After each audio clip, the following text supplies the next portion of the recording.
So if everyone is ready, we're going to share our experience, strength, and hope for about 10 minutes each.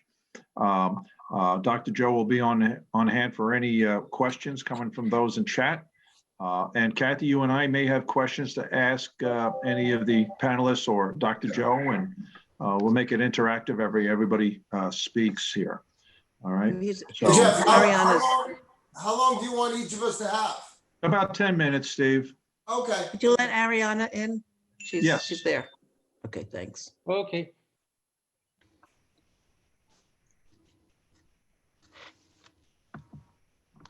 Co-host. Oh, there's Arianna. Hi, Arianna. Can we make Arianna a co-host? Yep, she is. Okay, if you'd like Thanks. to unmute yourself, Arianna. There we go. Welcome. Hi, thank you so much. Oh, you're welcome. I'm Jeff Stone.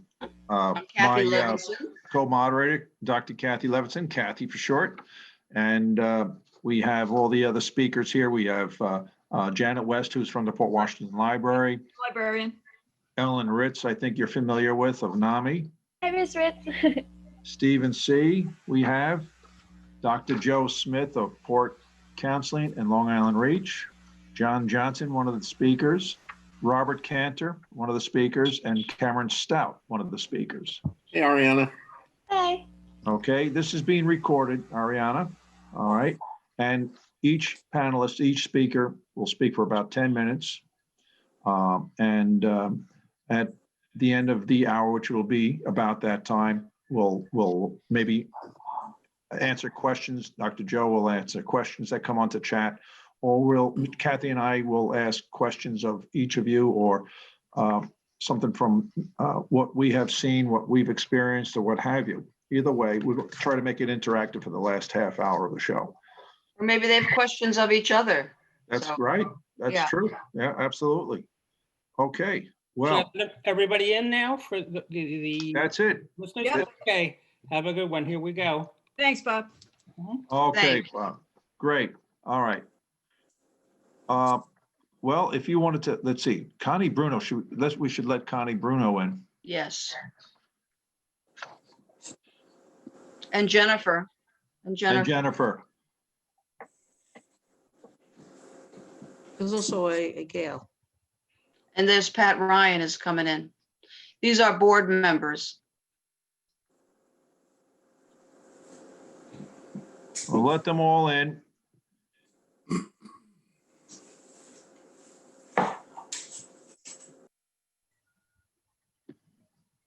Okay.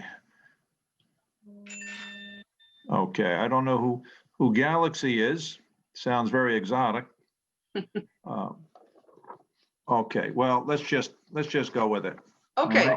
All right. I am Jeff Stone, president of Project Help Long Island. Project Help stands for Health Education and Life Programs.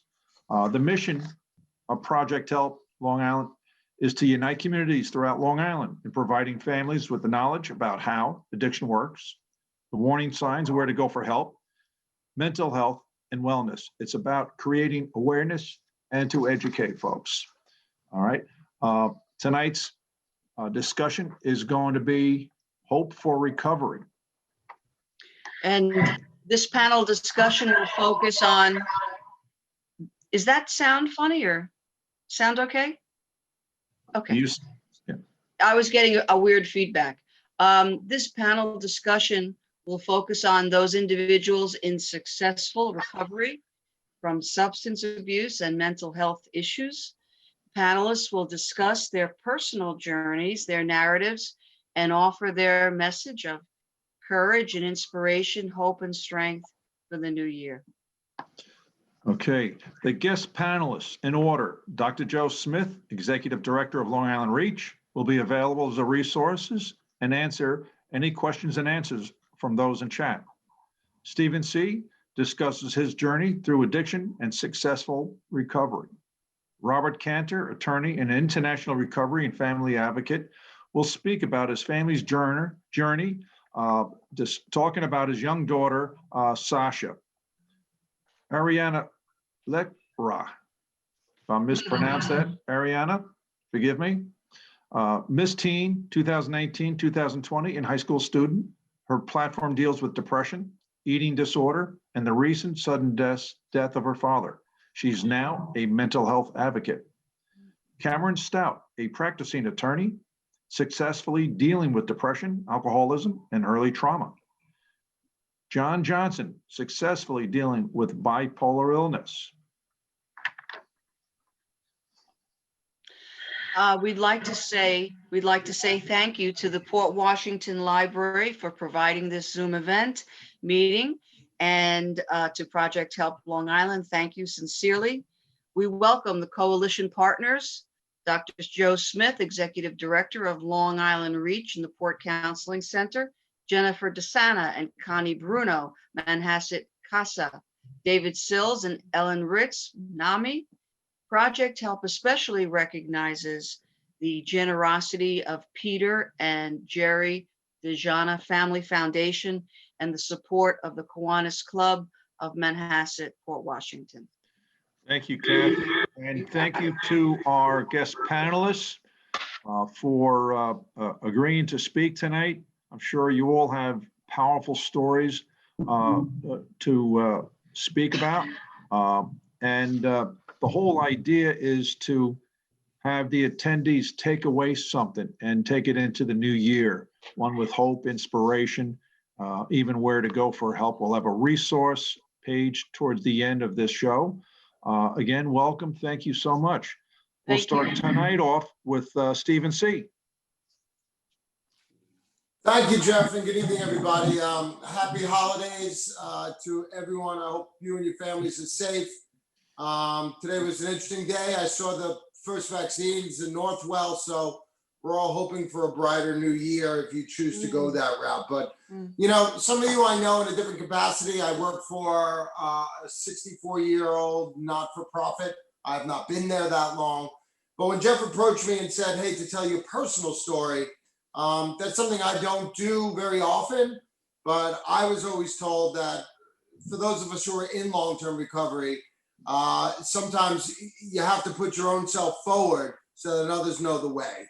And I can tell you unequivocally that there were men and women who came out of their perches professionally and in the neighborhood where I grew up in Belmore, Long Island. So I'm a Suffolk resident now, but I grew up in Belmore.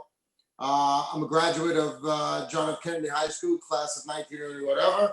And let me tell you, I'm only telling you my story and I'll be brief. First off, to our friends at NAMI, good to see you on the call. I think one of the greatest misnomers, and Dr. Smith can speak to this, is that substance use disorder is a psychiatric condition. It is encased in the Diagnostic Statistical Manual of Mental Disorders. And I can tell you personally, what mind and mood altering substances that started with alcohol, that quickly progressed to marijuana at a very young age, 12, 13, 14, and then pretty readily progressed to cocaine and opiates by my late teens. And by 20, I had multiple arrests. I was living in downtown New York City. You should know, everyone has a different story, but this is a family disease. I have two loving parents who, to this day, thank God, are married 62 years, two teachers. Mom was PTA, dad was a little league coach. But when I drank that first six-pack, breaking into people's boats at Nick's Marina sometime in the early 1980s. The very first time I drank alcohol, I got drunk, I got sick, I passed out, and I woke up the next day and something said, I know what I'm going to be doing for a little while. Now, I can't tell you what it is that lured me. Maybe it was a genetic predisposition. What I've learned is that human beings are all a bunch of scaredy cats. I'll speak from the eye tonight. I wasn't overtly scared. I had friends, I had a girlfriend, I was popular, quote unquote. I was an athlete, I was a student, but something happened that night, which was what we call a psychic change. Let me also tell you, if you're doing math, I just turned 51. I drank pretty heavily from 12, 13 to 30, struggled and came into recovery at 35. So I have to tell you, alcohol, marijuana, and nicotine are part of my story. And all of the people that I knew conceding that some people can drink and use drugs recreationally, but most of the guys and gals I grew up with, a significant percentage of us crossed that imaginary line into substance use, into misuse, and for this alcoholic and drug addict, abuse and dependence. I can tell you unequivocally it's a progressive illness. If I'm dating myself, but I always thought of myself as a cross between like, Ernest Hemingway, Jim Morrison, and Jeff Spicoli. So if you know, like the Fasta, that was the persona at a very impressionable age. The hey dude, let's party guy, surfboard down at West End 2 at Jones Beach, Freeport on the nautical mile before we can even drive. And my mother should live to 100 and not know that at 13 or 14, I was on a dinghy with a bottle of vodka in the middle of February, in the middle of the Great South Bay, doing God knows what on the quote unquote mean streets of Belmore. My saving grace was I'm the son of 2 teachers, so school, I was blessed with the gift of just paying attention just enough to get good grades. I had one goal in life. I was, again, impressionable. I had one goal, to go to college downtown Manhattan, to live in Greenwich Village and become a drunken American writer. Well, I got the drunken part right. But listen, being in New York City, and I had a therapist, and let me tell you, I only found my way home because my parents made me go to counseling, and I wasn't ready to get well in my teens. But my parents also, who had no roadmap for me. I have an older sister who's your neighbor in Great Neck. I don't even know if she ever even experimented with drugs. Went to college on Wall Street. My parents had no roadmap for me. They actually needed to seek counseling around boundaries and enabling behavior. And I was a loved kid. I recognize not everyone was. My parents weren't Rockefellers, but they gave me everything I needed and most everything I wanted. And let me tell you, once I became profoundly sick with drugs, I took full advantage of that because that's the sickness of addiction. It feeds on love, it's manipulative, it's obsessive. And I didn't know it at the time, but I ended up becoming a great escape artist. And the one thing that I could tell you that addiction is, at best, it's a spectator sport. That you sit back and you have these sensory experiences that drugs bring you. And listen, I don't say this often, but I know Jeff a long time. I got there. I got the heroin, I got the cocaine. And let me tell you, when you are in that warm narcotic euphoria, there's no other place to go. You think that you're in the comforts of the world, not even knowing, but I could say this today, all the men and women who are artists and writers and musicians that I tried to emulate, most of them died young. And listen, we're not going to go through the list, but, even musicians that died before I was born, but I was emulating these unhealthy behaviors. I was mystified by the chaos and the debauchery of it all. To this day, and I'm an active member of a self-help group, I can't tell you why, but I was. Oftentimes when I do my own talks, it was posed to me, hey, Steve, given the opportunity, would you go on the space shuttle to the moon? I mean, today I would tell you, at 51, sober, with a wife, with a family, with a job, it's too risky. I don't want to go to space. But, there are people that know the risks and are willing to take the chance. And you know what? Someone probably with shorter hair came to Grand Avenue Junior High School or Kennedy High School and talked about the dangers of drugs. And you know what? I don't know if there was anything that wasn't going to keep me from the experience. And I glorified it. That there's something about being out of mind that I found fascinating. Now, maybe it's no coincidence that I work in mental health today. The mind is a truly fascinating organ. I'm fascinated with individuality and artistry and creativity. I don't know where that ties into drugs, but when I'm honest about it, and I had listen, the Doors were before my time, but a year ago I was with my wife and we were in Paris and we paid homage to Père Lachaise and we saw Jim Morrison's grave, who was a great influence for me at 12, 13, 14. And you know what? I saw it differently as a professional, as a sober man. This was a 27-year-old alcoholic and no one knew how to help him. And despite having great creative energies and a bank account and international iconship, he died young of alcoholism. As a lot of the great writers and poets, Baudelaire down the street, same story. I'm still not over Prince, quite frankly. And it's not because these are bad men and women. I was not a bad person. I was a sick person. And sick people need treatment. I have to tell you the truth. I went to multiple detoxes and rehabs.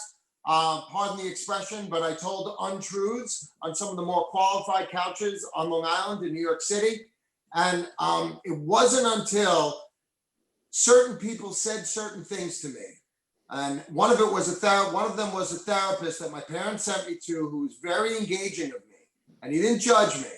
And he's still a therapist in Great Neck. I don't know if I have permission to say his name, but we're still in touch. And he said to me, he says, Steve, where do you think this ends? I mean, where's the last stops?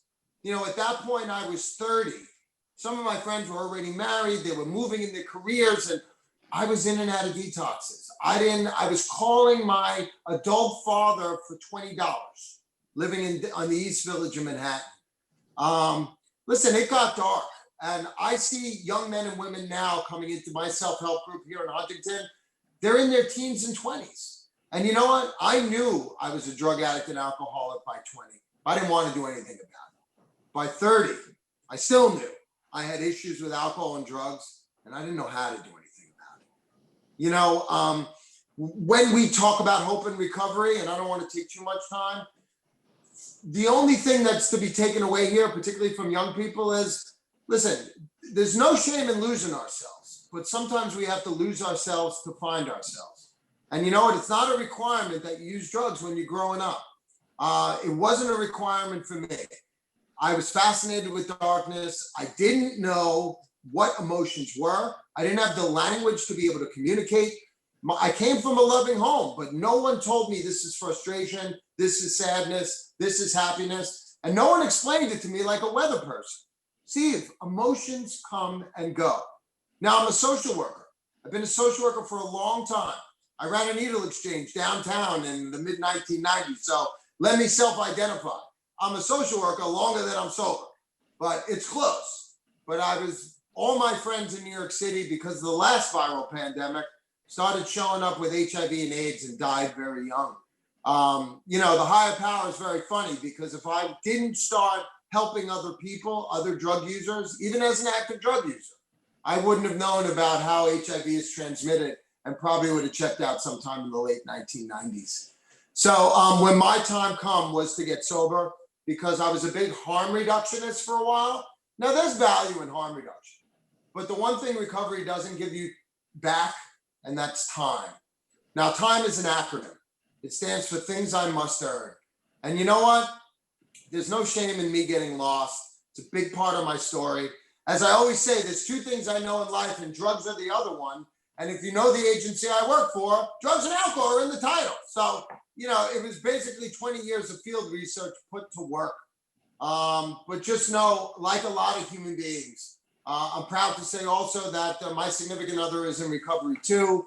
We're very emotional creatures. A lot of human beings are.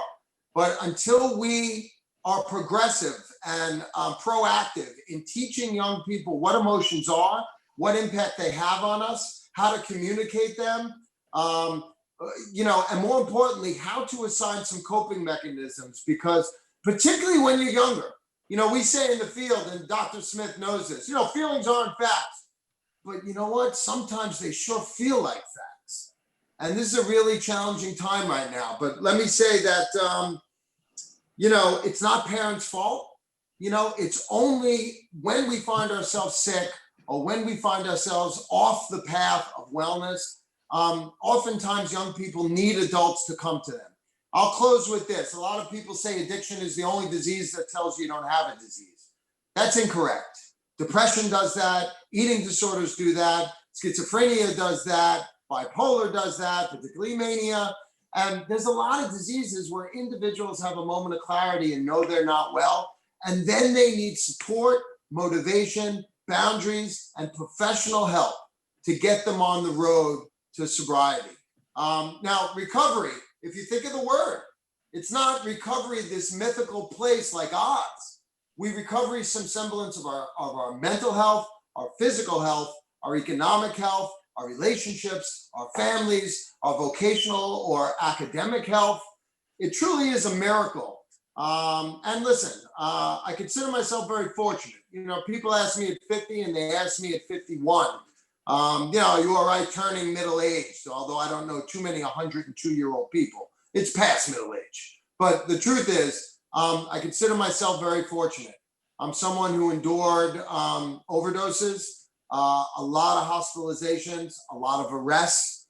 Not something I'm proud of, but it's part of my past. And I got to tell you, since I put down drugs and alcohol, pills, powders, and potions, I haven't been arrested. I haven't been hospitalized due to unhealthy decisions. And I'm trying my very best one day at a time to be of maximum service to others. And for the young people on the call right now, it was told to me, you know how you build self-esteem and feel good about yourself?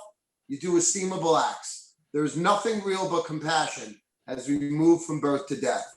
So remember, substance users, drug users, we are not bad people. We're sick people. And with your help and that of the agencies that some of you represent, including Long Island Reach and Poor Counseling and Jeff's organization, we have one purpose: to help lost souls find their way home. So with that, I want to extend to you all my utmost gratitude and appreciation for allowing me to share some of my experience, strength, and hope tonight. Jeff, thank you, sir. Very welcome, you. Steve. Thank you so much for sharing a very powerful story of hope, redemption, everything in it. You said it all right there. Thank you so much, Steve. Our next speaker is Robert Kanter. Thank you, Jeff. I'm Robert Kanter. Hello, everybody. Happy holidays. Happy holidays. It's great to be here. And I love the topic that you picked, Jeff, Hope for Recovery. Right now, I'm in recovery from substance use disorder, alcohol use disorder, every use disorder pretty much. And my daughter Sasha is also in recovery from opiate use disorder. She just celebrated 2 years of sobriety, actually 2.5 years ago. So she's sober about 2.5 years. I'll talk about that, but she's a rock star. She's doing great. And, I lived a life of the unspeakable. I won't go into all the gory details. You've heard them before. I do subscribe to a 12-step abstinence-based program, which is a peer-to-peer fellowship, and that's where I got sober. And those are the meetings I attend. That's my support network. I need that organization and that support network to help me stay sober, and it has, and it saved my life. And so I've been around a number of years in recovery, and about 3 years ago, my daughter hit a bottom with opiates and with heroin. And she was locked in an apartment and with her drug dealing boyfriend. And you talk about hope. My ex-wife and I had really, my wife and I at the time had lost tremendous hope in our only child surviving. And she really was close to killing herself. And so in the past, we had come from a place of stigma and punishment. And I said to her, I'd heard something about the Portugal model of humanism. And why don't we try a different approach? Why don't we speak to her from a place of love and compassion, meet her where she's at, not where we want her to be. And as Steve just said, understand that she's suffering right now. And so we did that. And she came out to a diner in upstate New York, and we met her there when she was very high on heroin. And that's what we did. We spoke to her and we told, we love you. You are part of the family. We understand stigma is the absence of compassion. And it's been difficult for us. And, and she knows that I'm in recovery, and by being in recovery, I was able to set a good example for her. And so we had this discussion with her. It was very emotional. And when she left, we didn't know if we had reached her. And my ex-wife and I sat there and we cried, and she had packed her bags and showed back up and said, okay, I'm ready to go to detox. And off we went. And she went to detox and a 20-day, 8-day inpatient program, and then a sober living home. And now she lives in basically a sober living community up in Connecticut, which is basically a town in Connecticut, but there are so many young adults that are in recovery there. They're up at 7 a.m. at their 7 a.m. 12-step abstinence-based program meetings, and they fellowship with each other, and they work for a lot of the merchants in that town. And, you know, that sober community piece is that missing link, because when someone gets out of a detox or a rehab or a sober living facility back home where they were using. And so that missing link has really saved her life. And so she's doing great right now. And I'll just share with you briefly a little bit about what's happened since then. I was sitting around one day having coffee, and I said to myself, you know, I've been given the gift of sobriety, and my daughter's been given the gift of sobriety. And so what am I going to do about that? I'm not going to just rest on my laurels. So I started volunteering for an organization, a nonprofit in New York City. And one of these things that they do, I guess I can mention, it's called the Center on Addiction. It's called the Partnership for Addiction. Now, I believe they changed their name. And anyway, I started volunteering there. And one of the things they do is they write drafts of legislation for legislators in hopes that they'll pick it up. And they wrote a draft for a bill called the Family Support Services for Addiction Act of 2020, which is monies for families. It authorizes money for families who have loved ones suffering from substance use disorder. It's you know, peer-to-peer, it's all kinds of different programs. And when I went to the press conference, when Senator Gillibrand, it's Gillibrand Tronville actually. Gillibrand is obviously on the Senate side. When I went to the press conference, unbeknownst to me, the senator pulled me out of the audience and asked me to tell my story about my daughter. And you know, before I knew it, there were local media appearances and then national ones. And now I've just been speaking internationally. I just did some television interviews in Canada and a radio interview in Australia. And basically carrying that message that I had with my daughter at that diner, which is, you know, the discussion of humanism and emulating the Portugal model and harm reduction and you know, coming from a place of compassion. So it's become my passion. I actually just brought on an intern and we're doing some great stuff. And that for me, when you talk about hope, I think a big part of it, Jeff, as you know, is about giving back and about letting others know that you can succeed in recovery and that you can have a good life, even from the darkest places that you were.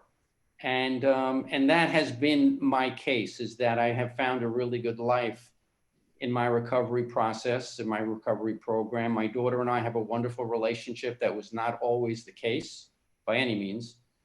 And I try to contribute and be of service whenever I can. And this is one of the ways that I do that. And so I wanted to throw that out there tonight to let people know that there are many, many ways that you can contribute in your community, or, you know, with things that are going on in Washington or with nonprofit organizations, to give that hope to individuals that are suffering. And this has been a difficult time for many people to get sober. My home group, my 12-step abstinence-based home group in Port Washington, shut down for a week because someone came down with COVID or was exposed to it. They just reopened, and I'm the kind of individual that needs that personal peer-to-peer connection. But it could very well happen again. And then, you know, we rely on the virtual meetings for that connection. It's not easy. And I feel for those individuals coming out of rehab right now into a pandemic. It's not easy. You have to be really vigilant about wanting to get well.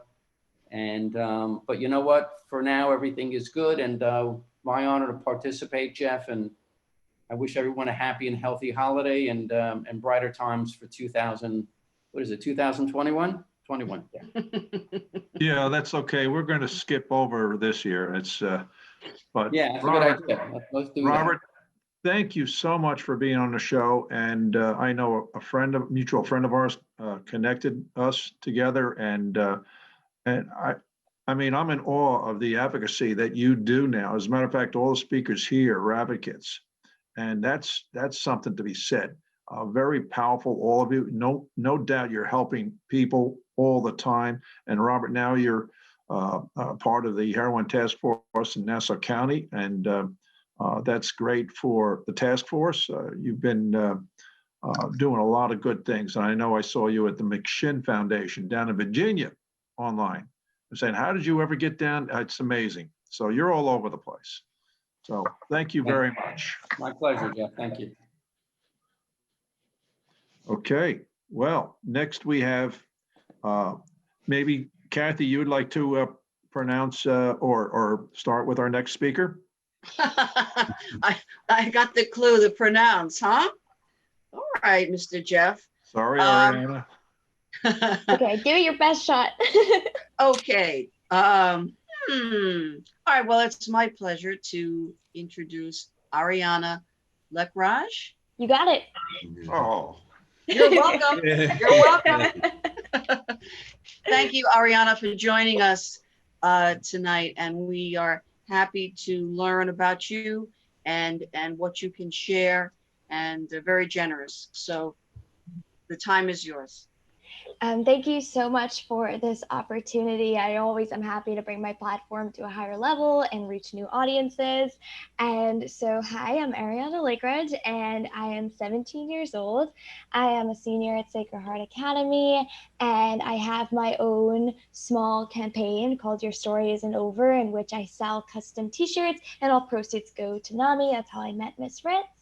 And a little bit about me, like the bio mentioned, I'm a pageant queen. I've held multiple titles within multiple systems, including various like Miss New York teen titles. And yeah, I'm balancing high school and advocacy and just trying to raise awareness. So when I started my campaign, that definitely rooted from some own issues that I had. I was always a happy kid. I grew up in a great family, mom, dad, two younger sisters who I love to death. And I started at our local middle school. It was a 7th through 12th school, and there was this rigorous program called science research. And basically, it was college level research, which we would design our own experiments. It was at least 1 to 2 hours of lab every single day. And for somebody who was adjusting to a new school, and just as a 13-year-old, it was very overwhelming, but I was always an overachiever. And I definitely always wanted to push myself. And I completely enjoyed the program, but there was these set of girls who were in my grade, and they were extremely toxic and competitive, and they would make everything a competition, and they were only nice when they had to be. And there was a lot of times when we would be either doing an activity or something, and they would talk about me right in front of me without using my name. It was just extremely toxic, and as much as I tried to brush it off, it was prohibiting me from doing my work. They would take my lab equipment. We worked with worms. One of them took my worms out of the incubator to kill them. It was a very, very rough year. And on top of that, I was staying up till 2, 3, 4 o'clock in the morning trying to finish all of my work. I was in so many advanced classes, and it was just super overwhelming. And I had an amazing support system with my family, but sometimes, when you're super, super overwhelmed, things happen. And so I started to develop these feelings of worthlessness and intense sadness, and not so much anxiety at the time, but more of just being sad and feeling like I just didn't have enjoyment in what I was doing anymore. And I really didn't pay mind to them. I thought it was normal. I thought everybody was stressed out, and they just kind of built, and they just began to manifest until I was having suicidal ideations. It was just it was very overwhelming for a 13, 14-year-old. And I continued to push myself. I didn't give myself the care that I needed. And one day at school, there was the school librarian who I was very close to. And I was so scared, and I was so stressed, and I was so done. And I went to her and I said, listen, I don't know what to do. I feel like I want to jump out that window. The library is on the 3rd floor. And she was obviously very concerned. She took me down to the social worker and the school psychologist, called my parents. And up until that point, it was a very hard topic for me to talk about with my parents, not because they weren't loving and caring and they wouldn't do anything for me to get better, but they grew up in Guyana, which is a country in South America, and their mental illness is very, very stigmatized, and it's just very hard to talk about. And so you can imagine when they were called, it was extremely difficult. I really was dreading, and I think that was the part I was dreading the most. There was a lot of tears, there was a lot of yelling, and it was just really overwhelming. But I mean, no matter their reaction, it's because they thought it was their fault. But no matter what, they scheduled an appointment at the Cohen's Children's center just for me to have a psychiatric evaluation, and they got me help right away. We found a therapist right away, and I began seeing this therapist for about 6 months. And she was on the older side, and I think I was just a little intimidated, and I was also just so young, and she was just a bit old fashioned, so I didn't feel comfortable telling her a lot about myself, and I found myself lying to my therapist. And I feel like if you have to lie to your therapist, it's definitely not a good fit. And I recognize that. And so after a couple months, I started to not want to go to sessions. And I sat with my mom and I said, listen, this isn't working out. I don't feel comfortable. I don't feel like I'm getting anywhere. And she said, okay. And we moved and we found a center in Garden City called J Korea.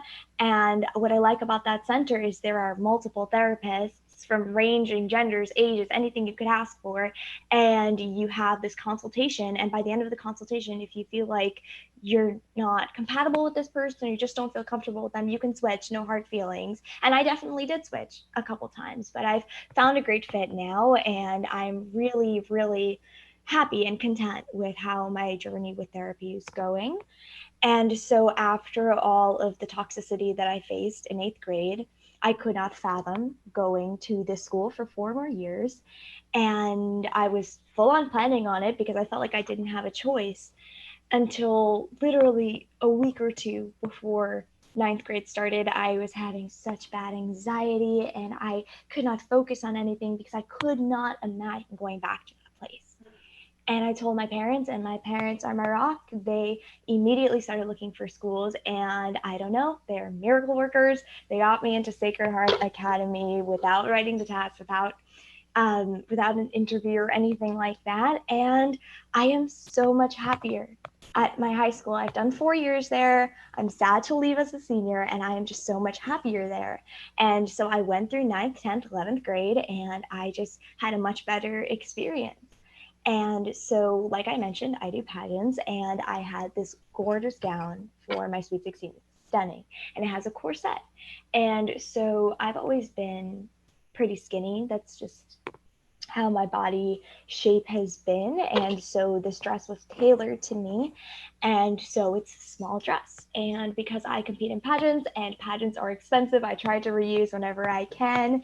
And I was doing my first international pageant. So we brought that same gown because it was a stunner, it was a winning gown. And in my mind, I was so nervous the weeks leading up to this pageant. I was so paranoid for no reason that I was not going to fit into this gown. I don't know why. It's just these obsessive thoughts started coming. It was following a vacation that I took for about 2 weeks where I just, when you're on vacation, you're busy. Sometimes you forget to eat. Sometimes you eat too much, but I just wasn't eating a lot and I was hungry, but I felt okay with being hungry and I kind of welcomed the feeling. And so I completely started restricting before the pageant. And when I got to the pageant, the gown was loose on me. We had to pin it. It was so loose, but the habits just kind of continued after that. And my weight always fluctuated, but it is super.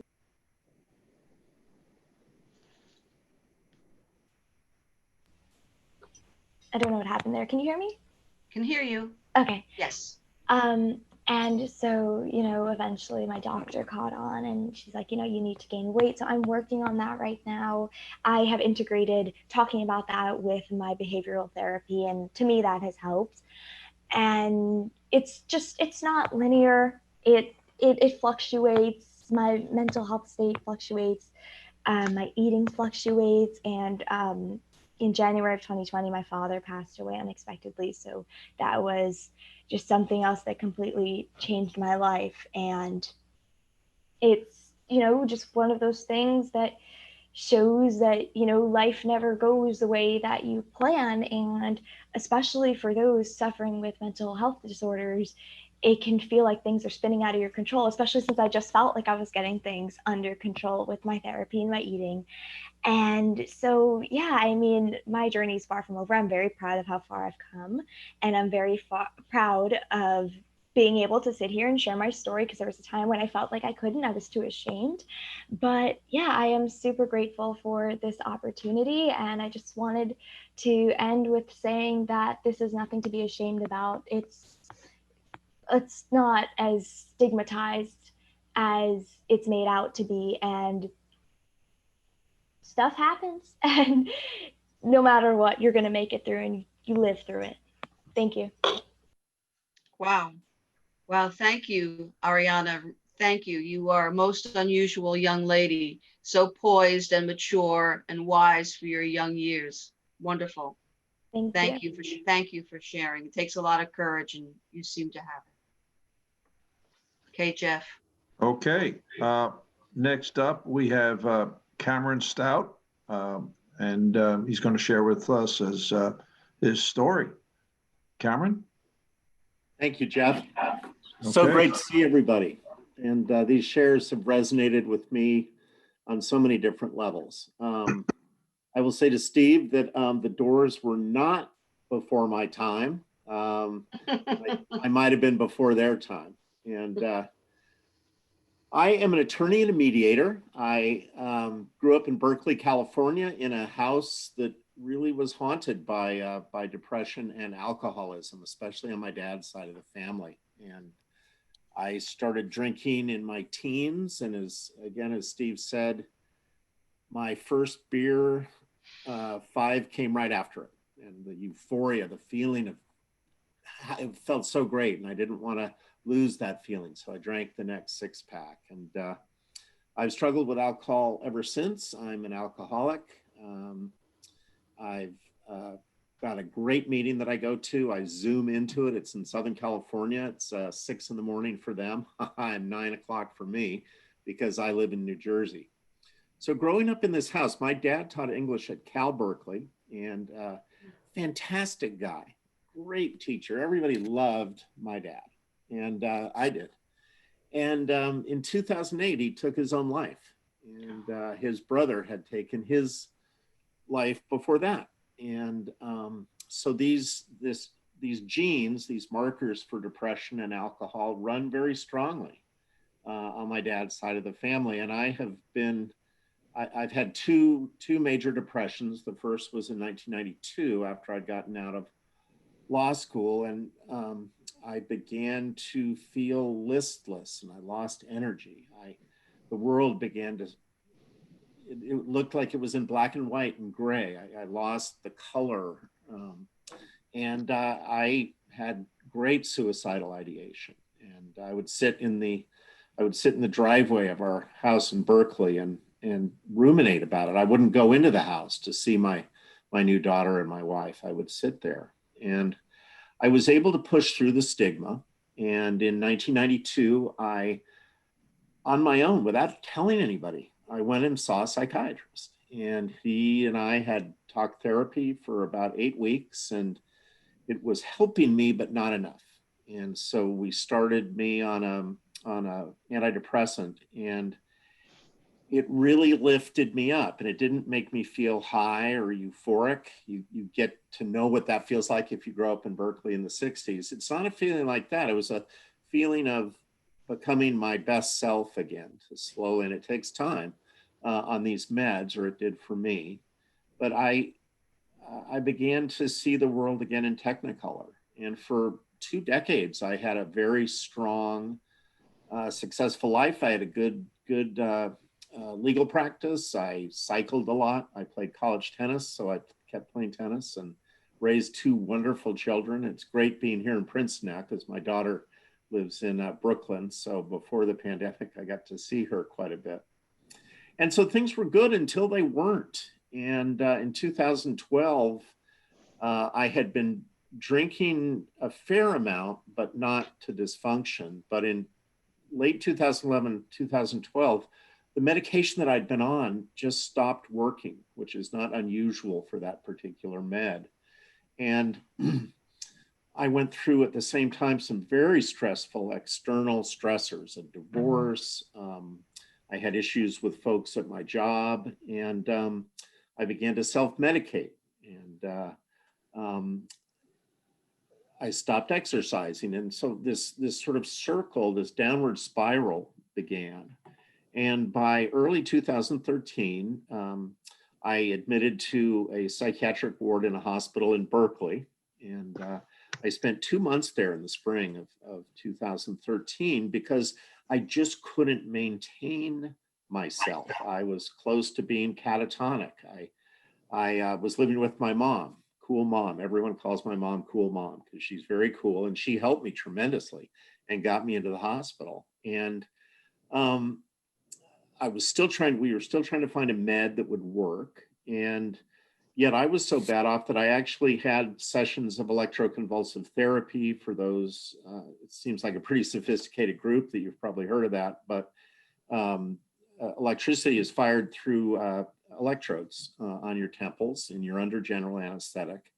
And it really helped me. I went through a lot of sessions of it, and they're not quite sure why it works, but it tends to reset your brain and to really help elevate your mood if it works for you. And it's got a pretty high success rate. I'm not here to push meds or pills or ECT on anyone, but in my case, it was very helpful. I will say that it also had very difficult effect on my memory. But as I say, I give lots of talks. I've become a mental health advocate. Arianna, I really related to your story and your mission. And so as I got through the hospital, I still had to go into a psychiatric inpatient facility down in Palo Alto, California. And but I began to get better. And I began to learn some very, very important self-care strategies. And I'd like to talk about those just for the few minutes that I have remaining to me.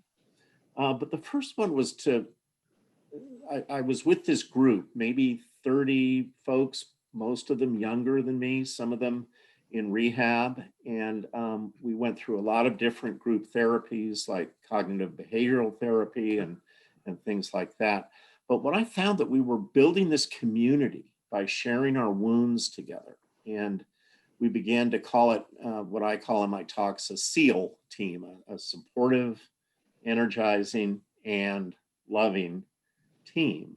And we shared with one another. And it was the sharing, and I have become convinced that sharing is the most important way that we can bring healing and reduce the stigma. And it takes courage to share at first. And it was hard for me. I speak with a lot of fellow lawyers. And yet as I've gone along, and I've done maybe 100 talks, I guess, and talked with many other people one-on-one, and I have found that we all have a lived experience to share of some sort, not just the nice, brave people who are sitting or wherever we are in the Zoom context, but almost everyone I have shared with, and I share with everybody. I'm on an airplane and I'll be talking with the person next to me. And within 5 minutes, I'm telling him or her or them, I'm saying, yeah, I give talks on mental health because I'm an alcoholic and I went through a severe depression and I've been given a calling to talk about it. And I really feel as if someone once asked me in the Q&A at a talk that I gave, if there had been a pill to cure you, and we all know there are no cures for alcoholism and major depression, but if there had been one, would you have taken it?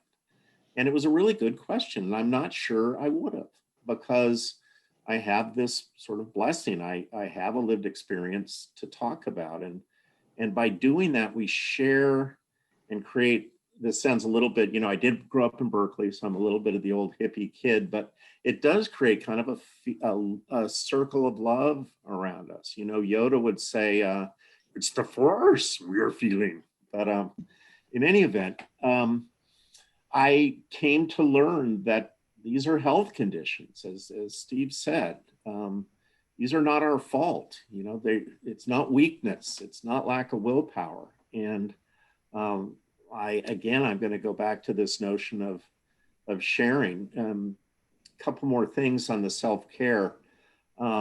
Exercise is incredibly important, and I cycle a lot. And studies are very conclusive that moderate exercise, 20 minutes a day, even if it's, walk around the block, is at least as effective as antidepressant drugs. And that is so incredibly important for me. I write a blog, if anyone wants to, I can put it in chat if you like, but I write a blog about self-care. So exercise, super important, sharing, building the SEAL team, and then working in the service of other people. It's one of the greatest joys that we have. And anytime I'm able to do that, it gives me a great feeling. I go to AA every day, and it's sort of like the old, you guys, Steve might remember this, but there was an old show called Cheers. I don't know if you guys remember that, but the theme song was so great. It's like, you know, sometimes you want to go where everybody knows your name and they're always glad you came. And that's what AA is like to me. And I love going to it. And, you know, we talk about we're the lucky ones.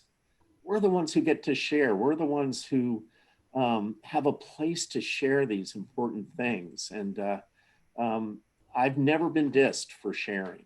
And I've always been told, essentially, you're brave to do that and thank you. And I talk to tons of students, high school students, and I talk with law students. And as soon as there's a safe place to share, we want to. So if I had any takeaways, it would be keep sharing. Keep sharing. And thank you all so much. What a pleasure and an honor to be here with you today. And special thanks, Ellen, to you. Ellen was on a panel with me that we put together for my Princeton 40th virtual reunion. And what a wonderful person you are, Ellen, and how much you brought to the whole thing. So Jeff, everybody, thank you so much. Arianna, keep doing what you're doing, young lady. Mhm. Thanks. And I hope you guys all have a great, great holiday season. And let's wait for 2021. We're on an uptick.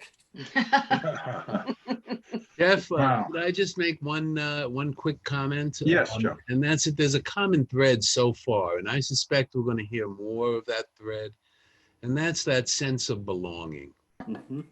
And, you know, Arianna, you spoke to it, you know, eloquently. Steve, you too, and certainly Cameron, everyone so far. And I suspect that that's a thread that runs through the storyline of everyone who struggles through whatever their pain might be. And that's really what we're talking about, is pain, and how do we deal with that? Yes, good. Thank you, Cameron, again. Now we have John Johnson. Welcome to the show. Welcome. There we go. There we go. Wow. First of all, thank you. Ellen invited me, and I said, anything Ellen asked me to do, I will do. Her energy, her love of people, her sharing is something that I've grown to look, to see, and to emulate. So that's good. I've had the pleasure of sitting on a couple of panels with Arianna, and I hate to follow her because, you know, she says it all. Wow, you know, Jeff and Rob and Steve, you guys, it's just very inspirational. And besides the belonging, I think the word that I'm resonating through my head is overcoming. You know, we are all overcomers, and not just as people who are dealing with, you know, some very challenging issues, but everybody that's on this Zoom call has to overcome something. And so that's one of the things that I take when I listen to people share. I don't have much time, so I'm gonna talk fast, so listen fast. I grew up in Queens, New York. I went to a pretty good high school, Archbishop Malloy High School. I played basketball there. I was a pretty good player, all-city basketball player. I was president of the school. I did a lot of things. I got accepted to a lot of schools, one being your school, Cameron, Princeton. I didn't go there though, but so I was living a pretty charmed life as a kid. And when I say charmed, I was kind of an overachiever and did a lot of pretty special things. I even spoke at the National Psychology Convention where I talked about peer counseling. As a 17-year-old, I led a group of doctors, and Wayne Dyer, if you guys are familiar with him, was my instructor. And so I learned how to run groups. Fail to say that doing pretty good. Well, one day, my senior year, I one of the teachers was yelling and screaming at us for some reason. I don't know, it was a crazy teacher. And I stood up in the middle of the room and I said, who that are you to be yelling at us and screaming at us? So the whole class was like, ooh, you know, because that wasn't really my character to go against this older teacher. And I said, you have no right to talk to us like that. F you. And I walked out of the room. Well, I went to the guy's department and they said, John, they knew me. They said, John, go home, you know, go home because, you know, don't worry, you're probably a little stressed out. I went home. I went to the park as Tuesday in the afternoon, and I started playing basketball with my friends and everybody. Well, all of a sudden, I got an overwhelming feeling that people were talking about me. Very, very paranoid. So in the middle of the game, I decided to take my ball and walk and just leave. You know, I was listening to girls on the handball course, and they were like 30 feet away. I couldn't hear what they were saying, but I just was thinking that they were talking about me. Well, leaving that park, it probably was the longest 10 blocks of my life. When I was walking, if a plane flew by, I would think that everyone on the plane was looking at me. Or if there were, people coming towards me and they were talking, I would think that they were talking about me and not saying positive things, but negative. John thinks this. So it was a very frightening feeling. I didn't know what was happening. I went home, had dinner, went to bed. Next morning, woke up in like a kind of a comatose state. And although my mom came in to wake me up like she did every morning with my three brothers, I was on the top bunk, and I couldn't move. I could hear what she was saying, but could not move. Then I started convulsing. I was going up and down, up and down. My brothers freaked out. They were like, John, what happened? And I was hearing, but I couldn't see. Just fast forward now, just to my mom and dad took me to several doctors that day, the next day, the third day. And all of them were saying, he's too far gone, he has to be institutionalized. My mother was like, oh, hell no, we are not doing that. John was up here and now they didn't know what was happening. Well, I went to the fourth doctor, in Manhasset, a guy who was at the top, and he came to the door and he had a pipe and a robe. He looked like Sigmund Freud or something. And he just sat me down and said, John, I know exactly what you're going through. Called acute psychotic episode, which of course later became manic depression. And now, of course, it's called bipolar disorder. So that began my life, my living with bipolar. I say living with it is, instead of suffering from. You know, a lot of people say I was suffering from bipolar. I'm living with it. It's part of things that I have to deal with. Skipping a lot of things, I was able to go to college. They said, don't go to college. You know, you need to just take a year off. I said, no, the overachieving guy that I am. I wound up going to Wesleyan University. And that year, I stopped taking my medication. Well, I relapsed at the end of that year. Came home to New York and started taking my medication again, was able to recover. During the time that I've been living with bipolar disorder, I've had 3 hospitalizations. After I graduated from college, I tried to commit suicide, and it was a manic suicide. It was like I thought that I could fly, so I jumped off of the second story of my second floor of my home, face first. But luckily, I did not die, and then I knew that I had some kind of calling. I know Karen was talking about it, and I knew that I went to get help, and I knew that this was something that I had to overcome.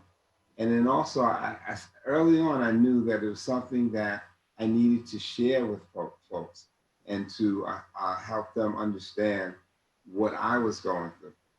Fast forward to, I had several great jobs. I worked for Bill Clinton. I was one of his advanced person in the DNC when he was running for his first a presidency. I was a underwriter for an insurance company. I did all these different jobs. I also was a director of a Boys and Girls Club, which was my last job.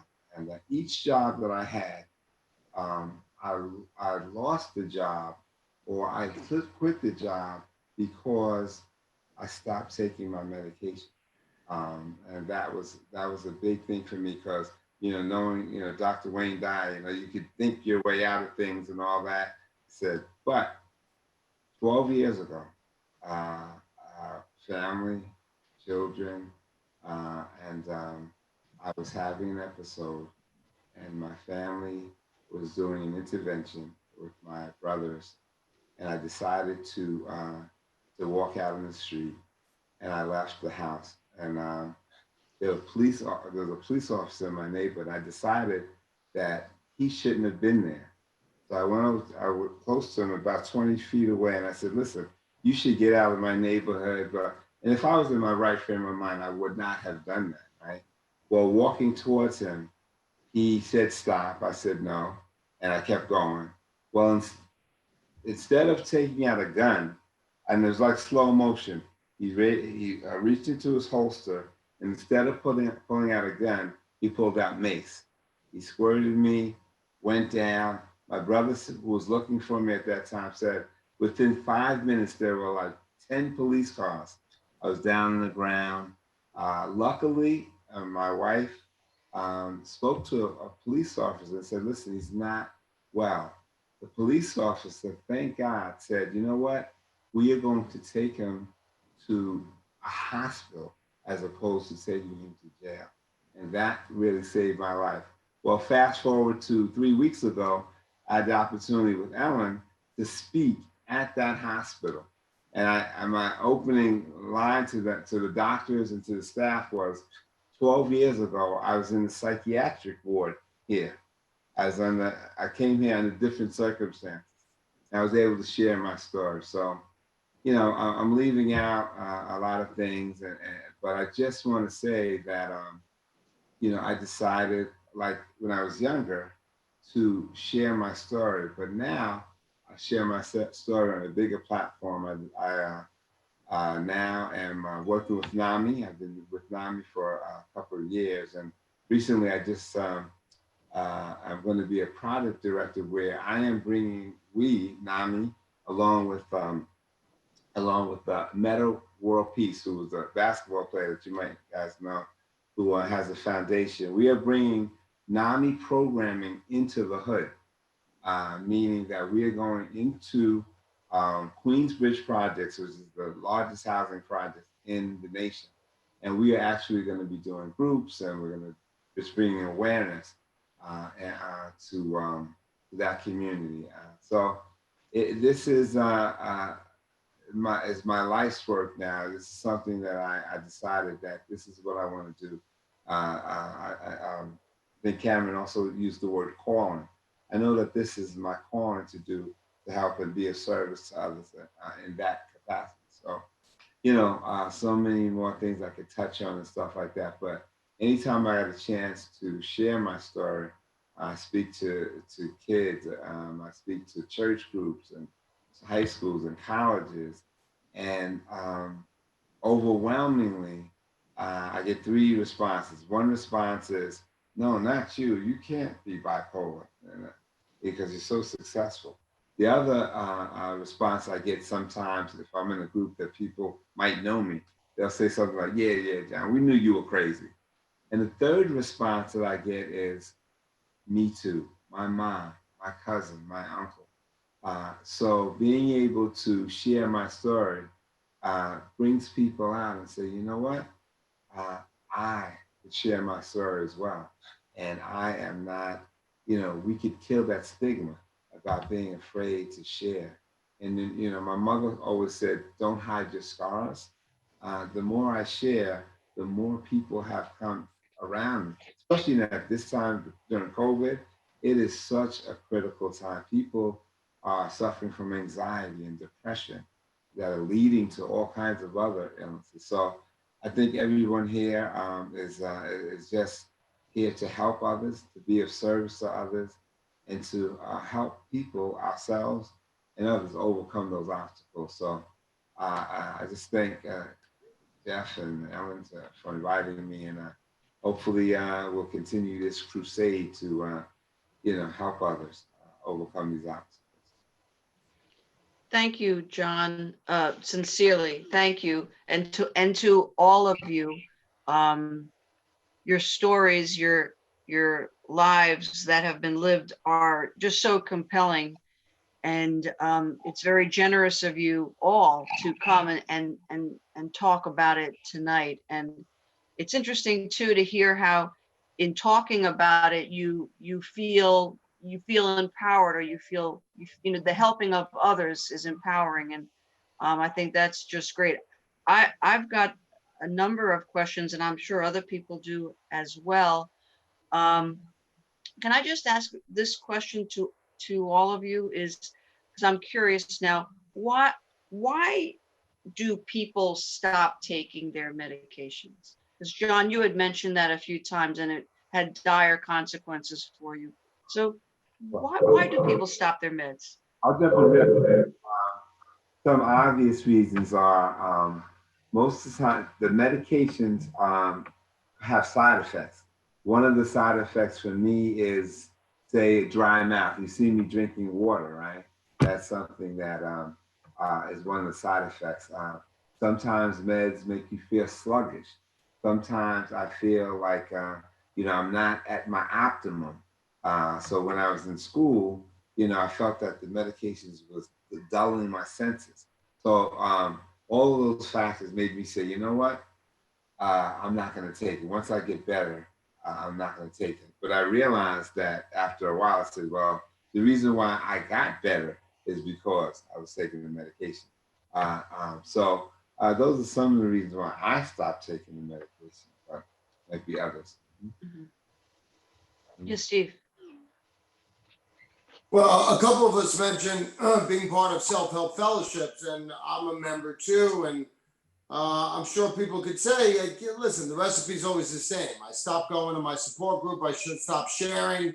And then people drink or drug again. So if we think of 60 minutes of self-help as medicine, there's two sides to that. It's like, well, I felt good. I don't need to go to those meetings anymore. And then you forget that you felt good because you were going to those meetings. So I know I have a thought disorder, and that thought disorder could, this is why sponsorship or therapists or, you all can truly see me better than I could see myself. And it's not that, sponsors tell me when to pay bills and stuff. I'm a few 24 hours into the process, but, sometimes I'll see things through a very different lens through other people, through fear, through anxiety, through selfishness, through insecurity, through ego. And listen, it's obviously everyone has their own different versions, but any 12-step fellowship, no one's getting paid there. For less than $1 a day, it's perhaps the last bastion of altruism where people just want to see you do well, who are interested in a common solution to a common problem. I haven't gotten a bill from anyone, and it's been many years. So thank you. Thank you. Thank you. Jeff, your sound is off. There we go. Okay, basically, we all go through stressful times, and each one copes differently with stress. How does each one of you handle stress, cope with stress? What are some of the healthy coping skills that you've put into place here? Maybe we could start off with Cameron. Sure. I get on my bike. I drag my butt onto my bike. And I made a deal with my mom. I said, I'm going to start riding the bike. I have to do it in the basement now. And I'm going to do it in the morning so I don't have it hanging over me. And I'm going to send you a text, Mom, and I'm going to say, done, with a little emoji of a bike and a heart. And so that's one of the main things. And I've combined cycling with meditation, with mindfulness. There's a lot around mindfulness and meditation. They're kind of charged words, and a lot of times when you do self-care, like I'll ask someone, what do you do for exercise? And the response often is one of guilt, like, oh, I know, God, I really need, I really need to. But I think, a little bit of time meditating is great. And it's not like you're not going to be good at or not good at meditation. It's just to take a little bit of time and touch base with your higher power. If you have one. I was a real atheist before I got sick, before I went to the hospital. And thanks to AA, I have a higher power, and my spirituality has grown. And so another thing that I do when I'm feeling down is I make sure I go to an AA meeting that day. And it props me up every time. I come out feeling like I'm part of something bigger. And it puts whatever is bothering me into more perspective. It doesn't eliminate my problems, they are what they are, but it gives me a different perspective. And it gives me a notion that people care about me, which sometimes I don't feel before I go into a meeting, or I'm now I'm trying to set up 2 telephone calls per day with friends. I'm just going down this huge list of friends and saying, you know what, I'm going to reach out to that person. And so those are some of the things that I do. And yeah, I guess that's it. How about you, Robert? Unmute. Here I am. Can you hear me? Yes. Yes. I lived in Manhattan for 10 years, and then I've moved up here to Great Neck about a year ago. And I just really cherish my quiet time. It's when I can do my thinking and just really be at peace and slow things down, because like all of us, I can go in so many different directions with life. And you can call it meditation or connection with something greater or whatever you'd like to call it, but it really just is important for me to sit quietly. Really important for me to sit quietly and watch my breathing and have time to reflect on what's going on in my life, whether it's that day or whether it's somebody. There's a couple of people that are friends of mine right now that are struggling, that had some recovery and are struggling now with their substance use disorder. And they've dropped out of our 12-step absence-based programs, and very concerned about them. And I've been there, and those of us in recovery have been to those places. And I need a lot of time to sit quietly and remember that as much as that business call is important or that appearance is important, it's also really important for me to pick up the phone, or at minimum just shoot someone a text and say, how you doing? And because that's what was done for me.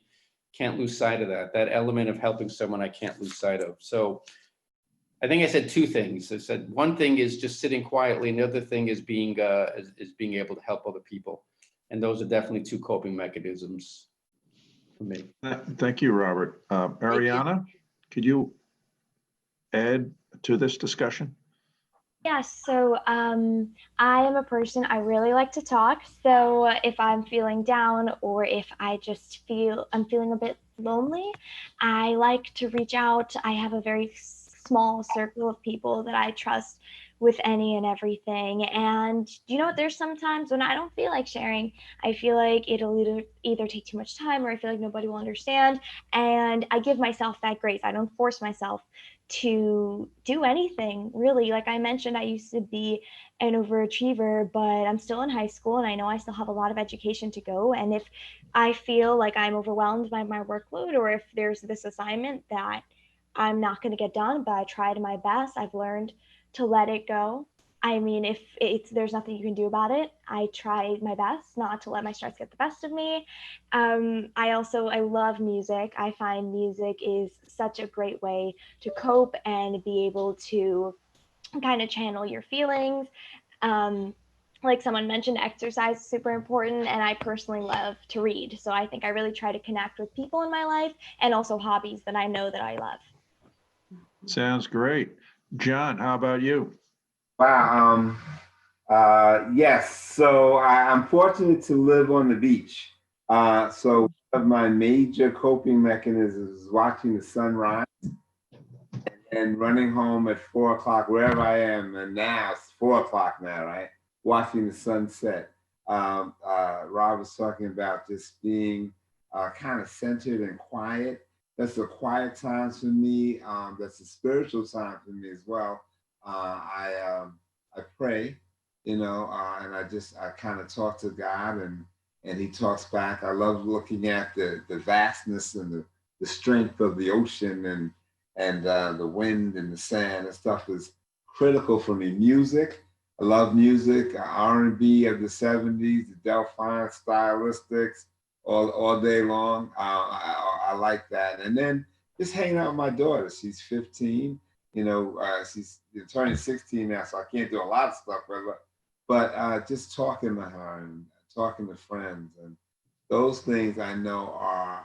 Lastly, walking through the woods. I like to walk and just experience the nature, just experience nature. These things are not optional for me. These are things that I know that I need, and it's good that I learned that, and I know I can advocate for myself. Besides the coping, I know if I'm getting a little anxious or whatever, I know I could talk to my doctor and say, hey, feeling a little anxious or whatever.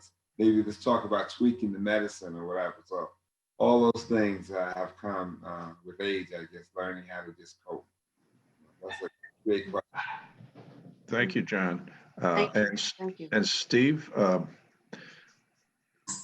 No, I think everyone covered it. I mean, it's a biopsychosocial illness for me. So listen, COVID's challenged some of that. I think other people shared it too, but meetings even are compromised. I mean, I call me old school. I mean, I make do with what we have, but I miss in person. I'm a social creature. Some people aren't, but my home group are my closest supports. But I like what John and Cameron, everyone talked about, the great outdoors or the good orderly direction. If you know Huntington, we have Comeside here in Lloyd Harbor. I mean, you could get lost in the woods up there. And I love that we're an island and surrounded by water on all sides. I'm a big beach guy. An old salty dog told me once, you could tell Mother Ocean anything, she's never heard of you. And I love that. We say trying to be right sized. Don't let, the ego get the best of you. Like, life's important, but it ain't that important. Wear it like a loose garment. And of course, people talked about developing some kind of spirituality. They say prayer is asking for things, and spirituality or meditation is slowing down long enough to listen for answers. And listen, there was no phrase ADD when I was growing up. They just said, don't give him sugar. So the fact that I can sit quietly every morning, my thoughts get ahead of me sometimes, and it could cause anxiety. So as everyone mentioned, just bringing it back to the present moment. We're all going to get through this until we don't, right? Because life's impermanent. So let's have a little fun along the way and try to be useful. Great. Thanks, Steve. That's great. That's great. As Dr. Joe was saying earlier, there's that common theme that runs through all the stories here.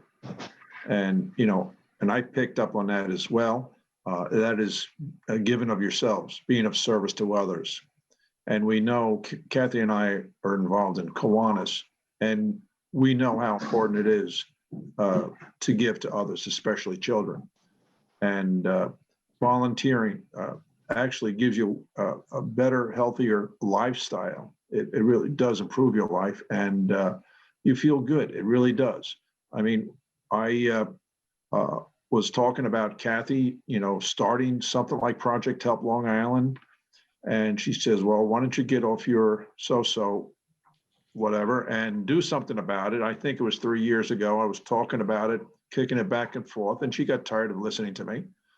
So do something about it. And I did, and everything fell into place. And that's where my simple belief in God, knowing that all you have to do is put one foot in front of the other, and it'll lead you to where you're supposed to be.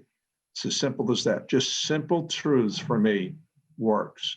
All right, that's how I cope with everything. And it's now I'm meeting people, and I've met people such as yourselves with their stories, and people I meet, whether it's a contractor or a construction worker, or somebody comes up to me and telling me their stories right like that. He says, oh, my brother has this, my sister did this, or my father, and I can't believe it. People will open up. And I find that kind of remarkable. So learning to help one another and to be of service to others, very important. And especially now with everything that's going on with 2020, my God, what more can you ask for? Is working in a very stress-filled environment and learning how to deal with that. And you know, we can have a very rich and rewarding life. We just need to boil it down, keep it simple, and go from there. You know, I don't know if Kathy has anything to add to that, or Joe, or. Well, what I was going to add is that when first of all about you, Jeff, and the way you were speaking about creating something that has now become and evolved into Project Help Long Island, I knew that there was something within you as your friend, something within you that was wanting to come out, and you wanted to be helpful to others. And I just wanted to encourage you to just take the step and just do it, because I felt that organically it would start to evolve and become what it's becoming. And then I was thinking about community service, because when my son and daughter were smaller, they would say to me, Mom, do you have to speak to everybody? Do you have to talk? Why do you have to talk to everybody wherever you go? But I agree with what you're saying. You know, people share themselves in the stories they tell. And there's always something to hear and to learn, and a perspective that maybe you didn't think about. And, you know, even tonight's stories that I'm listening to, and they're more than stories, they're your life. And I think about, you know, the start and stop that you've experienced. You start and you stop, and then you somehow you find the way to keep going, and brings you to a better place. So it's just so nice to hear what you have to say, and it's really very, very nice to be on this program with you all tonight. So thank you. Okay. What I'd like to do at this time to have Joe and Ellen say a couple of things. I know, Ellen, we met, and we've been fast friends since, and it's been great knowing you, and you bring it on all the time. You bring your A game with you wherever you go. So thank you. If you have something to say, Ellen, now's your time, or forever hold your peace.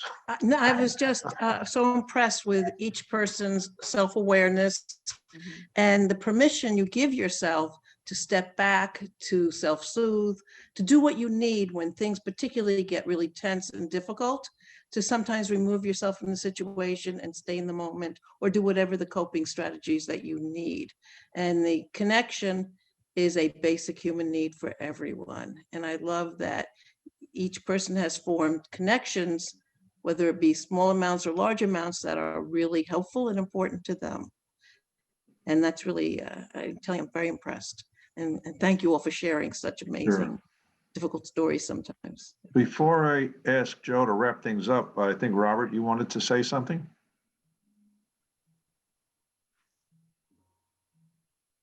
Well, I wanted to say to Arianna how proud I am of you. To be on here for an hour plus with all us old farts and to pay attention and to be attentive and to share your story. You're 17 years old. And I think that's awesome. You're a connector. You know, you can be a conduit right now from our life experience to your peers and to, you know, the men and women, the young adults that are your age. And you are a power example for me, because just like my daughter is a power example for me, it's very important, because a lot of young adults won't connect with, let's say, someone like me. I'm much older, but they would connect with you. And you could bring this wisdom that you've absorbed here today, thanks to Jeff, and bring that to your friends and your community. So you were spot on. Good for you. And my hat goes off to you, Thank Arianna. you so much. Ditto. Joe. Yeah, I too want to echo. I think that it's the stories today are really stories of a journey, a path to recovery. And for each person, that path is very unique. I think the important thing that we can all do is support all of us, support each of us and each person that you come in contact with the recognition and acceptance that we all have our own unique path to get through, to overcome, to recover. Arianna, that was one of the things that as you spoke, that was so impressive to me. You know, you were in a difficult situation. It wasn't working for you. The school you were attending, it wasn't doing it for you. So you and your parents found another path, another way to find success, another way to find your trip, your journey that can work for you. And I think for each person that spoke tonight, I think it's true for everyone as they go through their life struggles and find their ability to overcome and to recover, that each person has to find that path that works for them. And that should be respected and supported. Robert, you talked about the journey for your daughter. And what really worked for her ultimately was your acceptance and your willingness to just share your love and to be supportive and allow her to find a path that worked for her. And again, that state of belonging, that sense of being a part of something bigger than yourself, I think is so important for all of us. And again, we find that in different ways at different points in our lives. And to overcome the kind of allure that Steve talked about, the allure of substances. And I just want to end with this one note. When last did any of us feel like we could change the world? When last? But when you start on that journey and drugs are there and present themselves and you taste it, you change the world. Your perception of everything is altered and the world has changed. So if you're struggling, if you're in pain, if there's something that is scary and frightening, a drug, unfortunately, has that allure. Doesn't last, and it comes with a whole lot of price to pay, but it works for that short time. But other things work too, and ultimately, what really works is that connection to something bigger and better than yourself, whether it's other people, whether it's causes, whether it's volunteerism, whether it's, you know, just a sense of spirituality, whatever it is, something bigger and stronger than ourselves that can help us in our journey in finding our own unique path to our own personal recovery. And so with that, I thank every one of you for sharing. It's been very powerful, very moving. And I think this has been a spectacular program. Jeff, Kathy, Ellen, done a great job of putting this together, and I'm proud to be a part of it. Thank you. Great. Before we log out, I just wanted to put up some things such as this right here. Okay, let's see here. Let's see if we can try that again. Technical malfunction here. Okay. Yep, There we go. that's it. Yeah. Okay, good. Okay, now it's not. There we go. All right. In any case, There you go. this is our resources. We have this one, I believe, is to be used for a lot of different reasons, and everything from LICAD to Long Island Reach to Port Counseling, substance abuse, anything that may be going on out there with someone, suicide prevention hotline. You know, again, this will be in a recording. This will be in the Port Washington Library on YouTube. You know, so again, this is a great list of resources that you can use. And this is more, but basically on a Long Island and state level as well. This will be up there. You know, that's what we can do. And, you know, this is us, Project Help Long Island, and to reach us is projecthelplongisland@gmail.com, projecthelplongisland@gmail.com. Again, a list of resources. Maybe you can take a screenshot if you'd like. If you need any phone numbers from some of the clinicians that were on tonight, or to ask a question, you feel free to email us and we'll get back to you. But that's pretty much all I have to say. But thank you, Kathy, for for being my co-moderator, the Port Washington Library, Janet and Bob, for doing a great job tonight. And Great, absolutely thanks great. again. You know, I for one appreciate it, and yeah, you guys are doing great. And I see 2021 being a really good year for all of us. And so, if Kathy, if you'd like to say anything at this time. Oh, well, I just like to wish everyone a happy holiday, safe and positive, and let's open up a great 2021 since something happened. Something happened. Enjoy the holiday season. Happy Hanukkah, Merry Christmas, and Yes. Happy Kwanzaa, and let's rock in the new year. Right? Exactly. Okay, guys? Good night. Thanks, Thanks everyone. Well, very much. stay Good safe. night, all. Good Take night. care. Thank you a million times. Thank you.